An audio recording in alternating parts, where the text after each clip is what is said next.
বা কি বলে? রাসূলুল্লাহ সাল্লাল্লাহু আলাইহি ওয়াসাল্লাম বলেছেন, বিড়াল নাপাক নয়, এটা তোমাদের আশেপাশে ঘন ঘন বিচরণকারী প্রাণী।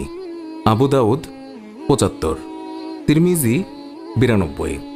আল্লাহর রাসূলের প্রিয় সাহাবী আব্দুর রহমান রাদিয়াল্লাহু তাআলা আনহু তিনি জামার ভেতরে পোষা বিড়াল নিয়ে ঘোরাফেরা করতেন। একদিন তিনি জামার আস্তিনের নিচে একটি বিড়াল ছানা নিয়ে রাসূলুল্লাহ সাল্লাল্লাহু আলাইহি ওয়াসাল্লামের দরবারে তিনি উপস্থিত হন। সেই সময় বিড়ালটি হঠাৎ করেই সবার সামনে বেরিয়ে পড়ল। এই অবস্থা দেখে রাসূলুল্লাহ সাল্লাল্লাহু আলাইহি ওয়াসাল্লাম তাকে রসিকতা করে ইয়া আবু হুরায়রা, অর্থাৎ হে বিড়ালের পিতা, এই বলে সম্বোধন করলেন। এরপর থেকেই তিনি মূল নামের চেয়ে আবু হুরায়রা নামে বেশি খ্যাতি লাভ করলেন। আর সেই দিন থেকেই তিনি নিজেকে আবু হুরায়রা নামে পরিচয় দিতে তিনি বেশি পছন্দ করতেন। আল্লাহর রাসূল সাল্লাল্লাহু আলাইহি ওয়াসাল্লাম তিনি যখন ওযু করতেন তখন নিজের ওযুর পাত্র থেকে বিড়ালকে